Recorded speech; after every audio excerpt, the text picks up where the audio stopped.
ये मुश्किल बजट है डिफेंड करने के लिए और मनोज भाई पूरी अपनी कोशिश कर रहे हैं, उसमें बहुत विफल हो रहे हैं, वो सारी दुनिया देख रही है। पता नहीं आज क्यों इनको अग्नि परीक्षा के लिए उतारा गया, लेकिन कोई बात नहीं। मनोज भाई बस 3 बातों का जवाब दीजिए। उत्तर प्रदेश से क्यों खफा है? क्योंकि सब जानते हैं लोकसभा ने उनको क्या नतीजा दिया है। उत्तर प्रदेश भी उनकी सरकार है, उनको भी कुछ नहीं मिला। 80 करोड़ लोगों को फ्री अनाज अभी फिर से मिलता रहेगा अगले 5 सालों तक। प्रिया शिने जी, आपके पास आते हुए मैं आपको याद दिलाती हूँ, घोषणा पत्र कांग्रेस पार्टी का आंध्र प्रदेश को विशेष राज्य का दर्जा देने के लिए पेज नंबर 36 पॉइंट नंबर 10।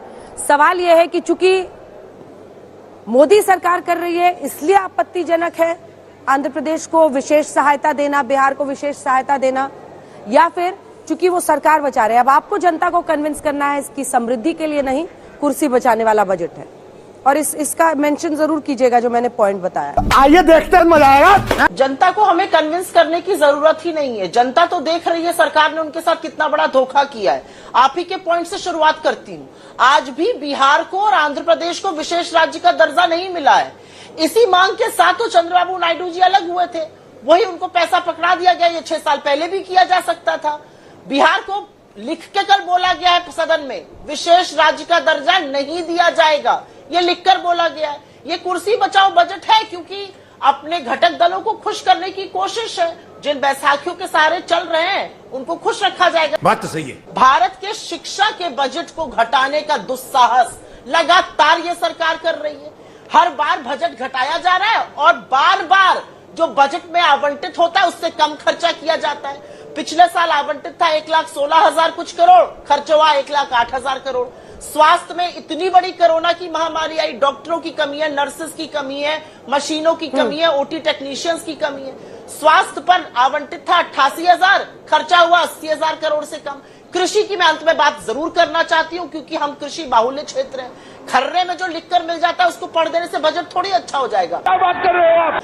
कृषि, एग्रीकल्चर एंड एलाइड सर्विसेज का बजट 5वीं बार लगातार घटाया गया टोटल बजट के अनुपात में। और यही नहीं, पिछले साल के आवंटित 1,44,000 करोड़ से कम खर्चा इस बार भी किया गया।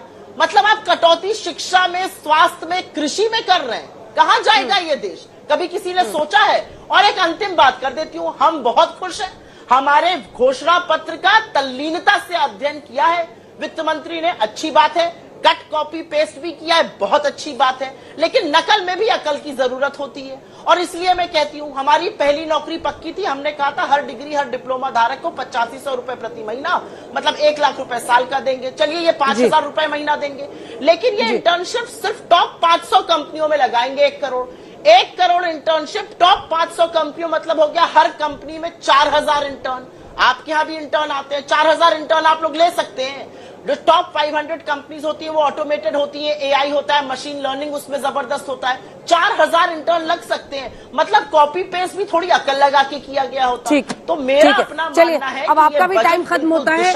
आपके साथ मैं हूँ अंजना। 4 करोड़ युवाओं के लिए इंटर्नशिप का जो साधन बन रहा है, कमाई का साधन बन रहा है, वो स्वागत योग्य है। नहीं, सबसे पहले तो मैं कहूंगी अप्रेंटिसशिप प्रोग्राम जो आया है, इतनी स्किल लेबर वर्कफोर्स पड़ी हुई है, जॉब ढूंढ रही है। 9.2% पे आपका अनएम्प्लॉयमेंट का आंकड़ा है। वो जो स्किल लेबर फोर्स है उनका क्या करेंगे हम? उनके एम्प्लॉयमेंट जनरेशन की क्या बात करेंगे? क्या एक IIT इंजीनियर जो रोजगार ढूंढ रहा है या बिजनेस के माध्यम ढूंढ रहा है, क्या उसको ये अप्रेंटिसशिप प्रोग्राम उसको काम आएगा? सवाल ये है कि आप कह रहे हैं 1 करोड़ रोजगार होंगे, 500 एंटरप्राइजेस होंगे, तो यानी एक कंपनी 20,000 इंटर्न्स को सालाना लेगी अगर उनको वो टारगेट मैच करना है। कॉर्पोरेट हाउस, क्या मैं आपको, चलिए मैं तो टॉप 500 कंपनीज में इंडिया टुडे और आज तक को ही मान लेती हूँ। ये भगवान क्या जुल्म है। क्या ये टॉप 500 कंपनीज में 20,000 इंटर्न्स के आप आज तक और इंडिया टुडे या जो आपका टीवी मीडिया ग्रुप है, क्या वो ऑब्जॉर्व कर पाएगा? तो ये तो वही है, इतनी बड़ी बड़ी बातें की जा रही हैं, इतने कह रहे हैं कि हमने काम किया है, हमने बिहार और आंध्र प्रदेश को पैकेज दिया। तो उनका पैकेज का डिमांड नहीं था, उनका स्पेशल स्टेटस का डिमांड था। और पैकेज में भी महाराष्ट्र के लिए कुछ नहीं आया। महाराष्ट्र में भी सरकार इनकी है, महाराष्ट्र का तो नाम तक नहीं लिया गया। उत्तर प्रदेश से क्यों खफा है? क्योंकि सब जानते हैं लोकसभा ने उनको क्या नतीजा दिया है। उत्तर प्रदेश भी उनकी सरकार है, उनको भी कुछ नहीं मिला। शर्मनाक है कि आप राज्यों में भेदभाव कर रहे हैं क्योंकि आपको अपनी सरकार बचानी है। तो मैं इस बजट को मैंने एक टाइटल दिया है, प्रधानमंत्री सरकार बचाओ योजना। वो कह रहे दिल्ली और लखनऊ की लड़ाई में आप भी तो चुनाव यहाँ से लड़ते हैं, लेकिन यूपी के ही ना है। वो कह रहे हैं कि पूरा लखनऊ और दिल्ली की लड़ाई में मनोज जी पूरा गड़बड़ कर दिया है मामला आपने यूपी का, सब बस जय बिहार हो गया है। देखिए 80 करोड़ लोगों को फ्री अनाज अभी फिर से मिलता रहेगा अगले 5 सालों तक। आप कहाँ के ज्ञानी बाबा? जो हमारे एलाइज हैं वो भी खुश हैं और जो हमारी पार्टी के राज्य हैं वो भी खुश हैं, पूरा देश खुश है। क्या जब हम 1 करोड़ युवाओं को इंटर्नशिप देंगे 21 से 24 साल को, जो भी आज व्यवस्था की गई है, क्या वो सिर्फ बिहार और आंध्र प्रदेश के होंगे? ऐसा तो नहीं है। इसलिए पूरी तरह इसका अध्ययन करके ही बात करनी चाहिए। और मैं खुश हूँ, मैं बीच में मुस्कुरा दे रहा था, क्योंकि चाहे सुप्रिया श्रीनेश जी हो, चाहे प्रियंका जी हो, चाहे राजीव जी हो, ये लोगों को आज कुछ मिल नहीं रहा है, इसलिए इनको लगता है कि ये तो सरकार बचाने वाला है। प्रियंका जी या सुप्रिया जी या राजीव भाई, क्या 3 करोड़ घर बनेंगे तो सिर्फ बिहार और आंध्र प्रदेश में बनेंगे?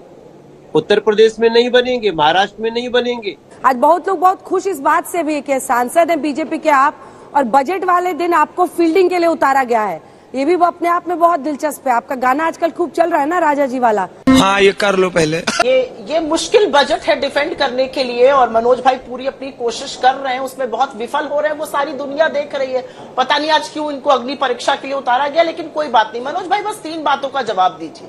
रक्षा के बजट में क्यों कटौती कर दी गई?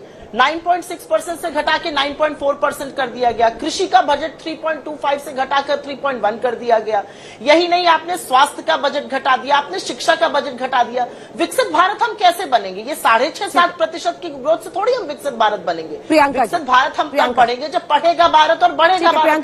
पढ़ेगा भारत, मैं आपसे कुछ पूछेगा भारत। रक्षा पर तो आपने दो लाइन में जल्दी से।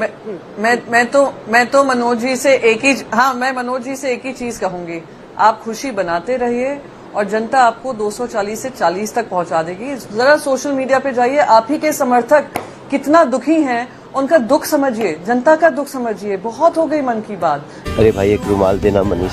अब जन की बात समझिए, बस मैं यही कहूंगी। आप खुश हैं? राजीव राय जी जल्दी से सर 2 लाइन। मनोज जी मुस्कुरा रहे हैं, एक ही लाइन आपके लिए। मनोज जी इतना जो मुस्कुरा रहे हैं, क्या गम है जो छुपा रहे हैं? आप हेल्थ के बजट, शिक्षा का बजट, डिफेंस का बजट कम कर दें। 8 लाख। टाइम कम हो गया। अरुण भारती जी 2 लाइन। आ रही है। अंजना जी, बिहार को इंडस्ट्रियलाइजेशन, औद्योगिकीकरण की बहुत जरूरत है, और ऐसे में जो गया में इंडस्ट्रियल नोड बनेगा वो एक बहुत ही वेलकम स्टेप है। और हम लोग इसी तरह के पॉजिटिव रीइंफोर्समेंट बजट में बिहार के लिए आगे भी देखना चाहेंगे। और अभी जो बजट आया है उसके लिए दोनों के सवाल लगभग सिमिलर थे तीनों के, कि रक्षा मंत्रालय से लेकर तमाम जो रक्षा के लिए बजट है, शिक्षा के लिए, उस समय गिरावट क्यों? अच्छा, सुप्रिया जी को मैं समझ नहीं पा रहा हूँ। हमें राफेल चाहिए था, आप राफेल खरीदने नहीं देते थे। आज हमारे पास राफेल है तो जरूरत भर है, तो फिर और खरीदना है थोड़ी हमें। हमारी जरूरत की बहुत सारी चीजें ऑलरेडी हम ला चुके हैं, उसके बाद भी इतना बड़ा बजट है। तो कोई रक्षा बजट ऐसा होता है जहां हमें जो आवश्यकता है हम ला चुके हैं, उसके बाद भी अगला हमारा स्टेप है, तो प्लीज एक्सेप्ट इट। इसी के साथ आज मुझे लगता है कि अनंत बहस इस पर हो सकती है।